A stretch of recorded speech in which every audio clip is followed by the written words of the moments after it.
సంతోషం, చాలా సంతోషంగా ఉంది. ఎందుకనంటే ఇది చాలా గొప్ప విషయం.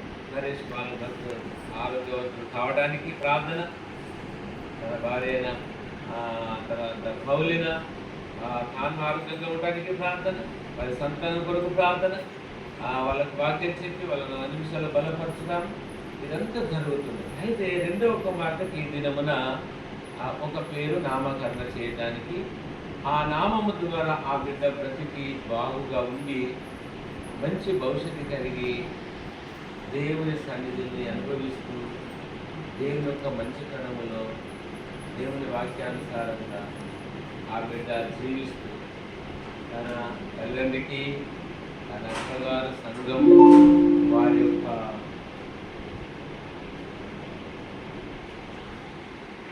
వారి యొక్క మేనత్త గారు, మేనమామ గారు, వాళ్ళందరి కుటుంబాలలో కూడా మంచి పేరు సంపాదించే బిడ్డగా ఉండి కానీ భూలోకంలో జీవిస్తున్నప్పుడు ఇంత చక్కని బిడ్డ దేవుడు ఇవ్వడము మామూలు విషయం కాదు అని సమాజం అనుకోవాలి. ఒక తల్లిదండ్రి ఒక మాట చెప్తారు, ఈ బిడ్డ అద్దు, ఈ బిడ్డ అద్దు, ఈ బిడ్డ అద్దు, ఈ బిడ్డ అద్దని ఆఖరికైతే తీసేద్దామనే కాడికి వచ్చిన టోటల్ వస్తే ఆ ఉన్న నలుగురు కొడుకులు బిడ్డలు వాళ్ళందరూ కూడా ఏం పట్టించుకుంటున్నారు కానీ అసలు వద్దనుకున్నోడే పట్టించుకునే తల్లులకు తోడు కూడా అన్ని విధాలుగా పోషిస్తున్నాడు. ఎవరికి ఈ బిడ్డ హద్దు, ఈ బిడ్డ అస్సలు ఎందుకు అనుకున్న వ్యక్తి ఆ తల్లిని చెప్తున్న మాటలు ఒక విన్నాను. అసలు మేము కొద్ది ఒక్కడికి ముందుకెత్తే మీరు ప్రాణం కడుపులో ఉండాలి. కానీ మాకు నీళ్ళిచ్చేది తానే, అన్నం పెట్టేది తానే, మా మంచి శిక్షణ చూసుకునేది తానే, హాస్పిటల్కి వెళ్ళాలని చూసుకునేది తానే, మామూలు ఒక చిన్న పిల్లలాగా అన్ని ఏద జరిగినా చూసుకునేది తానే. అసలు నువ్వు ఎంత తప్పు చేసి పిల్లలు కోరుకుని పోవాలి కదా ఎప్పుడు బాధపడుతుంది అంటే అప్పుడు తీసేస్తే ఈ ఆధారం మాకు లేకుండా పోవు కదా అని బాధపడుతుంది. సరే మంచిది, ఈ మాటలు మనం కొన్ని సూచనలు విన్నాము. మీకు ఒక మాట చెప్తాను. ముఖ్యంగా ఈరోజు ఈ యొక్క మరి పౌలిన నరేష్ బాల్ గారు, తర్వాత పౌలిన వారి కుటుంబం, మనకి ఇచ్చిన రెండవ కుమార్తె విషయంలో ఒక వాక్య భాగాన్ని చదివి మనము ప్రార్థన చేసుకుందాము. విషయం ఏంటంటే మనకు ఆదికాండము 21వ అధ్యాయం, ఆదికాండము 21వ అధ్యాయాన్ని మనం చూద్దాము. అసలు నేను చెప్పడానికి చాలా విషయాలు ఉన్నాయి, కానీ సమయాన్ని బట్టి అందరికి తెలివి ఒకటో రెండో చెప్తున్నాను. ముఖ్యంగా ఆదికాండము 21వ అధ్యాయం 1 నుంచి 8 వచనాలు ఎవరైనా స్పష్టంగా చదవగలిగే వారు చదవండి.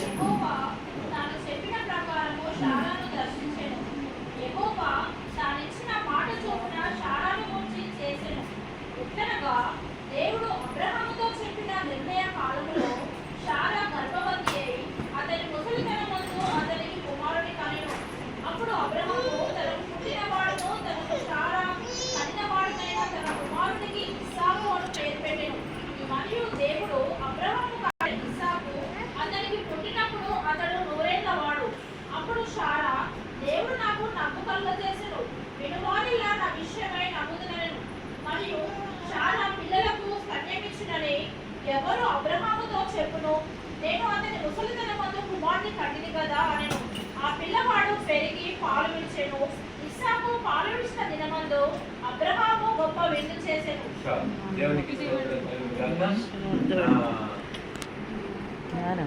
ఏ గ్రంథం నుంచి చదివినా, ఎక్కడ కూర్చున్నా మన జీవితానికి కావాల్సిన కొన్ని వాక్యాలు దొరుకుతాయి, కొన్ని మాటలు అవసరం. నేను ఒకసారి ఖమ్మం వెళ్ళాను. ఖమ్మం వెళితే ఒక ఈసీ కాలేజ్కి వెళ్ళాను. అక్కడ కొన్ని భగవద్గీతలు మంచి మాటలు రాశారు. అది చదివిన తర్వాత నా జీవితంలో ఏమన్నా అవసరమైతుందా అది అని చూసుకుంటే కొన్ని నాకు క్షేమకరమైన స్థితులు అందినాయి. బైబిల్ నుంచి ఇంకా అందుతాయి మనకు. అంటే ఒక మేలైనది అన్నిట్లలో ఉన్నది, కానీ చాలా మంది దానిని గుర్తించడం లేదు. కనుక ఈ బైబిల్ గ్రంథంలో కూడా ఒక ప్రత్యేకమైన విషయం ఏంటంటే అబ్రహాము ఉన్నాడు. అబ్రహాముకు పిల్లలు పుట్టడం జరిగింది. అబ్రహాము జీవితంలో అబ్రహాం గురించి చెప్పాలంటే ముందు అబ్రహాముకు ఒక పేరుంది, అబ్రామ్. అబ్రామ్ అబ్రామ్ అంటే ఒంటరివాడే. అంటే ఇక దాన్ని అంటే దాన్ని ఏమంటారు, ఒకే వ్యక్తి అన్నారు. ఎవరికి సంబంధించిన వ్యక్తి కాదు, ఎవరికి దీవెనకరమైన వ్యక్తిగా ఉండడం కాదు, ఎవరికి ఆధారంగా ఉండేటువంటి వ్యక్తి కాదు. కానీ అలాంటి వ్యక్తిని దేవుడు ఏమని దానికి ఒక పేరు పెట్టాడు. ఇప్పుడు మన విషయం ఏంటంటే పిల్లలకు పేరు పెట్టుట మన అంశమే. ఈరోజు మనం ఎందుకు చూస్తున్నాం అంటే పిల్లలకు పేరు పెట్టుట, ఇది మన అంశం అన్నట్టు. మరి ఈ అబ్రహాముకు దేవుడు ఒక పేరు పెట్టాడు. అబ్రహాముకు పెట్టిన పేరు ముందు అబ్రామ్, కానీ దేవుడు అతనికి పెట్టిన పేరు అంటే అబ్రహాము అని పేరు పెట్టాడు. అంతకుముందు తను ఒక్కడిగానే ఉంటే, కానీ ఇప్పుడు ఆ పేరు ఏమైందనంటే అనేక మందికి తండ్రి. చెప్పండి అన్నమాట, అనేక మందికి తండ్రి. అబ్రహాము అనంటే ఆ పేరుకున్న అర్థం ఏంటంటే అనేకులకు తండ్రి. ఆ రీతిగా ఇప్పుడు ఇంత మంచి పేరు. ఇప్పుడు అబ్రహాం అంటే మామూలే, కానీ ఆ పేరు మార్చినప్పుడు ఉన్నది దీవెన, ఆ పేరు పెట్టినప్పుడు ఉన్నది ఆశీర్వాదం. దేవునికి స్తోత్రం. ఆ పేరు సరైన విధానంలో పెట్టినప్పుడు ఉన్నది గొప్ప మేలు, అది మనకు గుర్తించాలి. కనుక ఇక్కడ ఏంటంటే ఈ నామకరణములో అబ్రహాము ఒక పేరు కలిగిన వాడుగా, మార్చబడిన పేరు దేవుడి చేత పెట్టబడిన వాడుగా ఉన్నాడు. అప్పటి నుంచి ఆ వ్యక్తి అనేక జనములకు తండ్రి అయినాడు. కానీ ఆదాము గురించిన విషయం ఏ రీతిగా అన్నట్టుగా లేదు, అబ్రహాము గురించి అయితే ఎక్కువగా చక్కగా దేవుడు చెప్పి దాన్ని రుజువుగా చూపెట్టాడు అన్నట్టు. ఒక మాటలో ఇక్కడ అబ్రహాముకు దేవుడు ఒక మాట ఇచ్చాడు, నీకు పేరు మార్చాను కదా, అనేక జనులకు తండ్రి అవుతావు కదా, మరి నీకు తండ్రి కావాలంటే దాన్ని ఏమనుకుంటాను, అసలు నేను ముసలివాడిని, తర్వాత నా భార్య ముసలవాళ్ళు అనుకుంటుందా, కొంతమంది వయసులో ఉన్న ముసలివాళ్ళు లాగానే ఉంటారు. అయితే కొంతమందికి నడవ సాధదు అంటే నడవలేని వాళ్ళు అనుకోక తప్పుగా అనుకోకండి, పని చేయడానికి సాధ కాదు, రకరకాలుగా ఉంటుంది కదా. కానీ ఇక్కడ విషయం ఏంటంటే దేవుడు ఒక మాట చెప్పాడు అబ్రహాముకు సారకు, అబ్రహామా నువ్వెందుకు చింతిస్తున్నావు, అయితే నేను నీకు సంతానం ఇస్తా, నేను నీకు సంతానం ఇస్తా అని అన్నాడు. సంతానం ఇస్తానంటే అప్పుడు వాళ్ళు ఏమనుకుంటారు, నాకు సంతానం ఇస్తుందంటే అసలు మానవులుగా మనం ఆలోచిస్తే ఏమనుకుంటాం, 40 ఏళ్ళు దాటినాయంటే ఆల్రెడీ 90 ఏళ్ళు దాటిపోయినాయని అనుకుంటారు. కనుక అక్కడ ఒక మాట, నేను నీకు సంతానం ఇస్తాను అని అన్నారు. ఎందుకంటే 15 4 వచనంలో యెహోవా వాక్యం అతని వద్దకు వచ్చి, ఇతడు నీకు వారసుడు కాడు, నీ గర్భవాసమున పుట్టబోతున్నవాడు నీకు వారసుడవునని చెప్పాడు. నాకు గర్భవాసన ఎక్కడ చేస్తుంది, నాకు సంతానం ఎక్కడ చేస్తుంది, ఇదే మాట అని ఆశ్చర్యపోయినది. కానీ ఆయన చెప్పిన మాట ప్రకారము ఇక్కడ ఏం జరిగింది అని అంటే ఒక అద్భుతమే జరిగింది. 18వ అధ్యాయం 9-10 వచనంలో ఒక మాట చూద్దాం. 10వ వచనంలో, అందుకైన మీదటి మీ కాలమని యోధకు నిశ్చయముగా మరల వచ్చదు, అప్పుడు నీ భార్య అయిన సారకు ఒక కుమారుడు కలుగునని చెప్పాడు. సారా ఆయన వెనుక నుండిన గుడారపు ద్వారమందు నిలుచుండెను అనున్నది. అంటే అప్పుడు ఏమనుకోవాలి, సార్ ఏమనుకోవాలి, నోరు మీద వేసుకోవడం చూడడు. కానీ అద్భుతం చూడండి, దేవుడు మానవుడు, ఈ 2 విషయాలు గుర్తించారు. దేవుడు మానవుని స్థితి ఎలా బలహీనమై ఉన్నా ఆ దేవుని మాట శక్తి కలిగింది, ఆ దేవుడు చెప్పిన మాట బలమైనది. ఆయన మాటతోటి సమస్తం సృష్టిస్తాడు అన్నది. కనుక ఇక్కడ జరిగిన ఈ అద్భుతం ఏంటి అని అంటే, ఈ అద్భుతం ఏంటి అంటే, నేను వస్తాను, నేను వచ్చి మీకు సంతానం ఇస్తానని చెప్పాడు. ఇక్కడ చెప్పాడు, ఏది 18వ అధ్యాయం 10వ వచనంలో చెప్పాడు. చెప్పితే ఆ 11 వచనములు అబ్రహామును శారాయును బహుకాలము గడిచిన వృద్ధులై ఉండిది, స్త్రీ ధర్మము చారకు నిలిచిపోయేదని. అసలు ఇక పిల్లలు కానీ అవకాశమే లేకపోయింది. మరి ఎలా సాధ్యమవుతుంది? ఎలా సాధ్యమవుతుంది అంటే అక్కడ ఇక్కడ కుమారుడు పుట్టాడు. కుమారుడు పుట్టేసరికి ఇప్పుడు లోకం అంటే అమలకలు ఏమనుకుంటారు? అక్కడ ఈ చాలా పిల్లలకి అనడమైంది. ఇది ఎట్లా జరిగిందంటే నాకు తెలియదు అసలు ఇదేం జరిగిందో ఎట్లా జరిగిందంట. ఇది అన్నాలే అంటారు అనుకుంటారు, అన్నా తమ్ముడు ఇది ఎట్లా సాధ్యమైంది? ఇది మానవులకైతే సాధ్యం, మరి ఎట్లా సాధ్యమైందో తెలియదు. అందులో నీళ్ళకి 4 పెద్దవాళ్ళతోటి అరే బాబు అట్లేదాడు ఆయన, మానవులకు అసాధ్యమే, మానవులకి ఇది అసాధ్యమే. ఇప్పుడు సారతోటి కాదు, సార టైం అయిపోయింది, అబ్రహం టైం అయిపోయింది. కానీ మరి సాధ్యమైనది ఎవరికి? ఎట్లా జరుగుతుందంటే దేవునికి మాత్రం సమస్తము సాధ్యం. ఇక్కడ 18లో 14వ వచనంలో ఒక మాట ఉంటుంది చూడండి. మనం అందరం అనుకుంటే ఇది ఎట్లా సాధ్యమైందని అనుకుంటే ఎట్లా సాధ్యమో చదువుతారా? 18, 14 యెహోవాకు సాధ్యమైనది ఏదైనా ఉన్నదా అని చూసారా? ఆయనకు అసాధ్యం అనేది ఏది లేదు అంటే అప్పుడు ఏమనుకున్నారు వీళ్ళంతా అంటే నోరు మీద ఎదుర్కొన్నారు. కానీ ఈ ముసలు సంతానగారు వీళ్ళు బాబుని పట్టుకున్నారు. నేను చూస్తే నవ్వు వస్తుంది, బ్రదరు నవ్వుతుంది, చెల్లె నవ్వుతుంది, ఇది ఎట్లా సాధ్యమో అని అనుకునేసరికి అందులో కొంచెం గ్రహించే వాళ్ళు చెప్పారు ఇది దేవుని వలన సాధ్యం. ఎవరి వలన సాధ్యం చెప్పారు? దేవుని వలన సాధ్యం. దేవుడు ఒక మాట ఇచ్చాడు అంటే, అందుకని ఇక్కడ ఇది అది అక్కడ మొదటి వచనంలో యెహోవా తాను చెప్పిన మాట ప్రకారము 21 మొదటి వచనం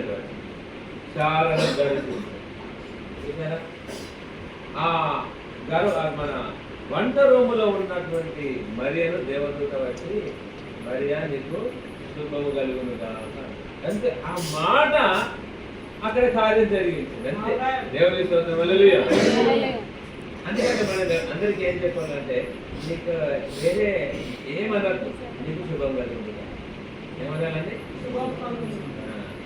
అందరూ మన కోపం వస్తే వేరే అర్థం, మనకు రౌద్రం వస్తుంది. మనకి అందరూ అందరూ పడతాయి, అందులో పట అప్పుడు వచ్చే మాట వేరే ఉంటుంది.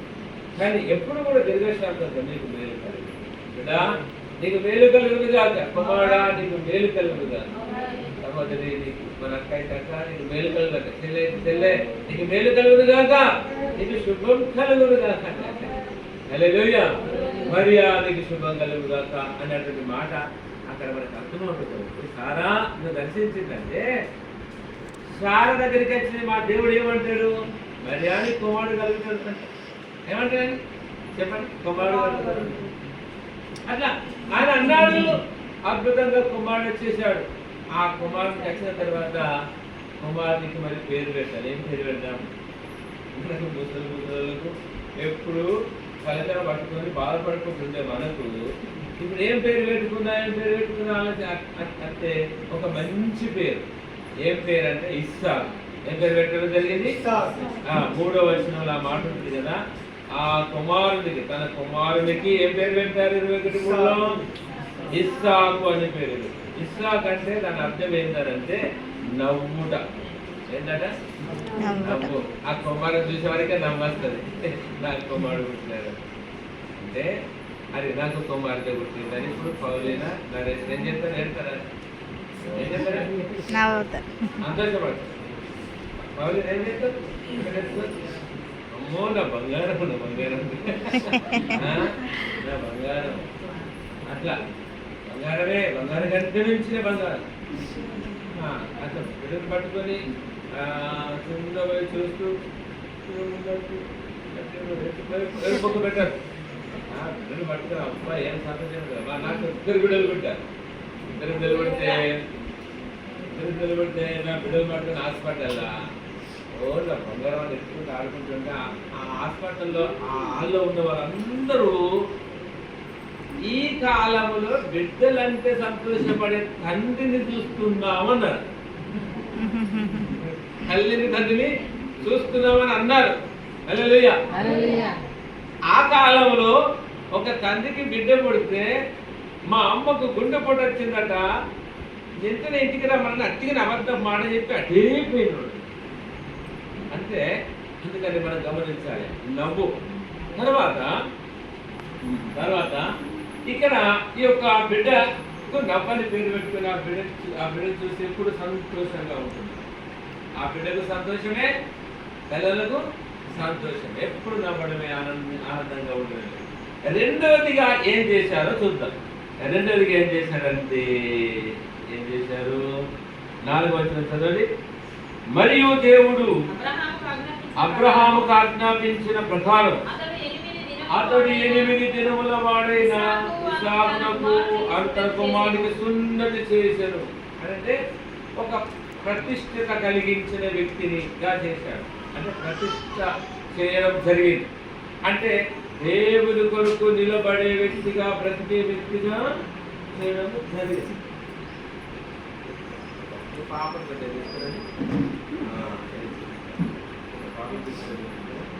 సరే, సున్నతి అంటే ఏంటంటే ఇప్పుడు దాన్ని బాప్తిజంతో వచ్చారు. ఒకటి ఇక్కడ అంటే ఒక సమర్పణ. ఏమైనా సమర్పణ అంటే ఇప్పుడు అంటే మాట మాట్లాడి నిజంగానే సున్నతి చేస్తాము ఈ మాట ప్రకారం అని తప్పించుకోని పద్ధతిగా సున్నతి ఏదో దినమున సున్నతి చేయడం అంటే సున్నతి చేయడమే. అంటే దేవుని కొరకు ఒక ప్రతిష్ఠ చేయబడిన బిడ్డగా అక్కడ ఉంచారు. సామెల గ్రంథం 1వ అధ్యాయంలో కూడా సామెల్ తీసుకొని వెళ్ళి పాలు విడిచిన తర్వాత అన్న అనేటువంటి ఆ తల్లి గారు, ఆ తండ్రి గారు ఆ మందిరానికి వెళ్ళి ఆ బిడ్డను అక్కడ ప్రతిష్ఠ చేశారు. చూస్తారు ఆ మాట అంటే అర్థమవుతుంది కొరకే నేను చెప్తుంటే అంటే ఓకే అంటే వెళ్ళి తెలుసుకుందాం. 1వ అధ్యాయం లాస్ట్ వచనంలో ఉంటుంది. అక్కడ ప్రతిష్ఠ చేశారు అంటే సమర్పించారు. అక్కడ అంటే ఇప్పుడు ఈ బిడ్డను మనం ఎట్లా దేవుని విషయంలో పెంచే బిడ్డగా సమర్పించడం జరుగుతుంది. అంటే దేవునికి ఒక మంచి భక్తురాలు, దేవునికి ఇష్టరాలు, దేవుని బిడ్డగా ఎదిగింపజేయడానికి మనము ఆ రీతిగా సిద్ధపరచాలి. ఒకటి లోకములో పెంచకూడదు. లోకము చాలా భయంకరమైన అపాయంలో ఉంది కనుక దేవుని ఆ క్రమశిక్షణలో పెంచాలి. తర్వాత మూడో మాట చెప్పి నేను ముగిస్తాను. ఆ పిల్లవాడు పెరిగాడు. ఇప్పుడు ప్రతిష్ట చేయబడినటువంటి పిల్లవాడు పెరిగి పెద్దవాడు అవుతున్నాడు. ఇక పాలు విడుస్తున్నాడు. పాలు విడిచేది ఎన్నేళ్ళకి ఎత్తున్నాడు పాలు? తల్లులు చెప్పాలి. ఏదనుకున్నప్పుడు నుంచి పరిపాలు పెడతాను మా బిడ్డ పాలు పెడతాను. మొన్న పాత్ర మాట్లాడుతూ అల్లులుగా చెప్పండి అంటే ఎట్లా చూస్తారు, అల్లులుగా చెప్పండి అంటే ఎట్లా చూస్తారు. మా తల్లి మా తండ్రి మామూలు పెంచారు. ఎట్లా పెంచారంటే తల్లి వాళ్ళు పెట్టే పెంచారు. అందుకని మీకు వెంటనే వినేది దొరుకుతుందన్న. మీకు అర్థమైందా లేదా? నాకైతే ఏం తెలుస్తలేదు. మీకు అర్థమైందే లేదు, నాకేం అర్థమైందే లేదు. బాగా గమనించండి. అందుకే బర్రెపాలి అంటే అది షో అన్నబోదు, రమ్మన్న రాదు, అది ఎన్ని వ్యక్తి అన్నట్టుగా. అంటే పాలు పెట్టాను మంచి బర్రెలు పెట్టాను కానీ దున్నపోతా అని అంటుంది. అసలు బర్రెలు కనుక తల్లి పాలు తాగిన మంచిది అన్నట్టు. ఇప్పటికి కూడా తల్లి పాలు పెట్టి పెంచాలి. అయితే పాలు విడిచిన తర్వాత ఎప్పుడండి చెప్పండి? పాలు విడిచిన మీరు అంటే ఉన్నారన్నట్టు నాకు గుర్తు. మీరు అనకపోతే ఎక్కువ తిరుగుతుంది మీ మనసు అన్నట్టు గుర్తు. చెప్పండి. ఆ పిల్లవాడు పెరిగి పాలు విడిచెను. ఇస్సాకు పాలు విడిచిన దినమందు అబ్రహాము గొప్ప విందు చేసెను అని. హల్లెలూయా. ఇంకా పాలు పడుతుంది, పూర్తిగా పట్టొచ్చిందా? పాలు విడిచినప్పుడు విందు చేయాలట. కానీ మనకి ఇంకా అంతకంటే ముందే కొన్ని రేట్లు ముందే దొరుకుతుంది విందు. దేవునికి స్తోత్రం. అంటే నరేష్ వాళ్ళు పౌలిన ఎంత ప్రేమ గలవారో చూడండి. ఇది తొందరగానే పెట్టాలి ఇప్పుడు, ఎందుకంటే కాలం ముగింపులో ఉంది కనుక లేట్ చేయొద్దని వాళ్ళు తొందరగానే మనకి నీళ్ళు పెడుతున్నారు. కానీ అప్పుడైతే పాలు విడిచిన తర్వాత అందరిని తన బంధువులను స్నేహితులందరూ పిలిచి విందు చేశారు యూదులలో. కానీ ఇప్పుడు మనకు ఎంత తొందరగానే దొరికే అవకాశం ఉన్నది, ఇప్పుడు దొరుకుతుంది కూడా. కనుక ఇక్కడ బాగా గమనించినట్లయితే ఒక తల్లిదండ్రులు ఒక కుమారుని కన్నారు. యెషయా ఆదికాండం 5:29 ఒకసారి చూడండి. ఒక కుమారుని కన్నారు. ఒక్క మాట చదువుదాం. 5:29 చూడండి. 5:29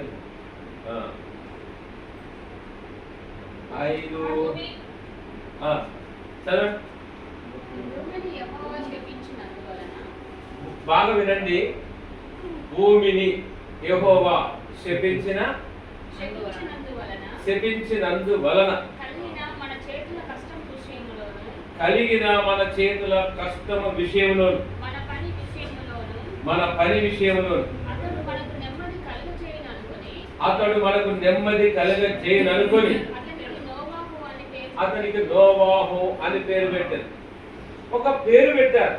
ఒక బిడ్డ పుట్టిన తర్వాత ఒక పేరు పెట్టారు. ఎందుకంటే భూమి ఏమైపోయింది అని అంటే శపించబడినదిగా ఉంది. తర్వాత ఈ చేతుల కష్టం అంత వ్యర్థమైపోయింది. అసలు ఏమైపోయిందో, ఎంత కష్టపడ్డా కొంతమందికి రూపాయి మిగిలేదు.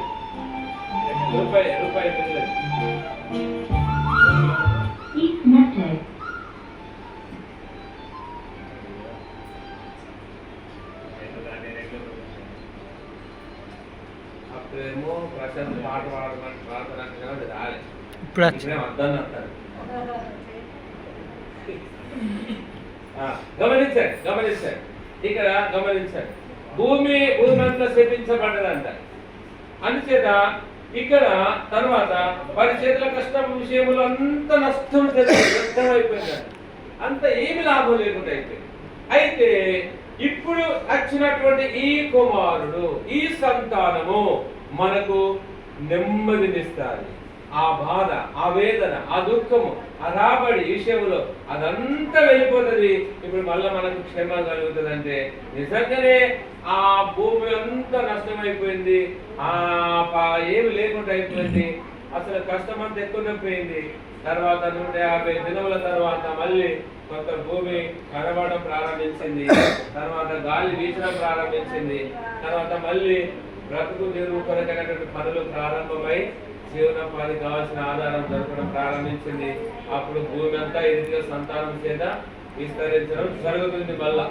కనుక నెమ్మది అంటే ఈ బిడ్డ రావడం ద్వారా ఏం కలుగుతుంది మనకు అని వాళ్ళు గ్రహించారు. ఇంతవరకు కష్టపడ్డాం, ఇంతవరకు మన జీవితం అంతా శపించబడిన స్థితిలో ఉన్నది.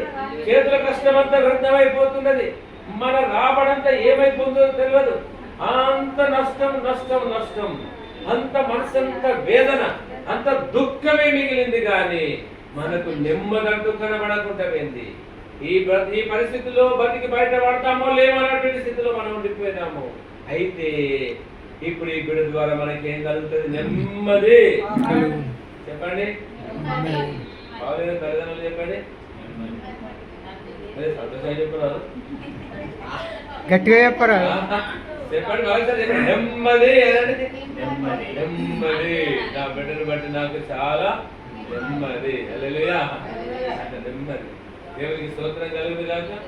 చాలా ఇది ఒక దాదాపు చాలా పెద్ద ప్రసంగం ఉంది. ఇంత ముగిస్తున్నాను కనుక ఒక ప్రార్థన చేసుకుందాం. చేద్దాం.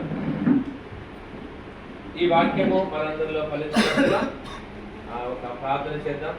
ఒక కొద్ది క్షణాలు మనం కళ్ళు మూసుకుందాం. నిజంగా మనం ఒక మాట విన్నాం కదా,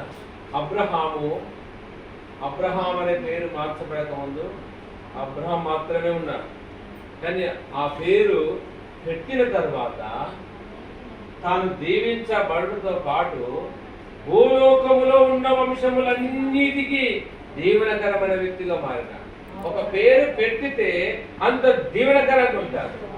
మనము అట్లా గ్రహించి పరిస్థితిని అర్థం చేసుకొని ముందున్న స్థితి, తర్వాత ఈ బిడ్డ తర్వాత ఉన్న వచ్చే స్థితి, మనము ఆ దేవుని స్వరాన్ని వింటూ దాని ప్రకారము ఆ పేరు పెట్టాలి. అప్పుడు అది దీవెనకరంగా ఉంటుంది మనకు తెలుసు. తర్వాత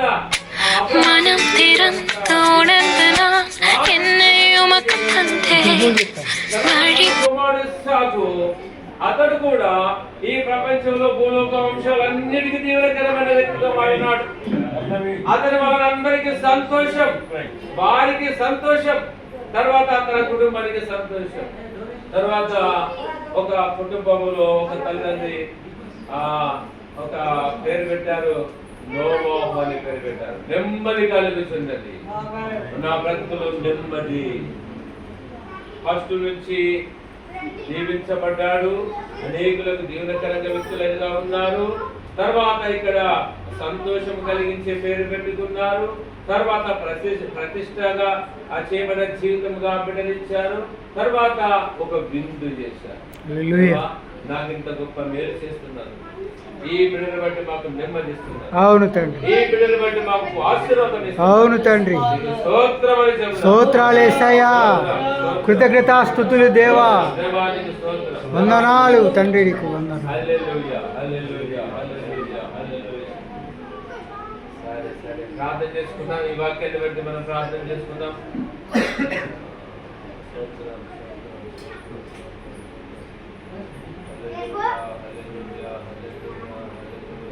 పెద్దక్క పెద్దక్క పిల్లల ద్వారా ఆశీర్వాదం అనుగ్రహించబడును అని అయ్యా మధురమైన నీ మాటలను బట్టి తండ్రి నాయన నీ బిడ్డలు అయ్యా పౌలి నరేష్ ముక్కలకు ప్రేమించి నిలిచిన రెండవ సంతానం కొరకే వందనాలు తండ్రి. ఆ బిడ్డ ద్వారా ఆ కుటుంబానికి ఈ యొక్క వచనాలు ఆశీర్వాదములు నిశ్చయంగా మీరు అనుగ్రహించినందుకే వందనాలు చెల్లు. ఆమేన్. దేవునికి మహిమ కలుగుగాక. మరి ఈ వాక్యము మనందరిలో ఫలించినట్లుగా మరి ప్రార్థించిన మరి వందనాలు. మేము అన్ని గమనించి చేస్తున్నాము. ఇప్పుడు ఎవరు పొందనపడదు. తర్వాత ఇప్పుడు నరేష్ పాల్, పౌలీనా, తర్వాత నాన్నమ్మ గారు, తాతయ్య గారు, అమ్మమ్మ గారు, వారి అమ్మమ్మ గారు ముందుకు రావాల్సింది మనవి చేస్తున్నారు.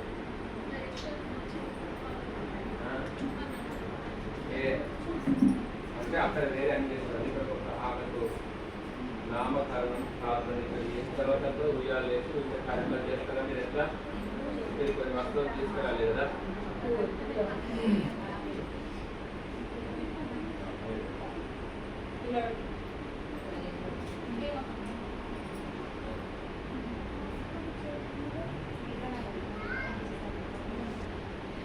సరే,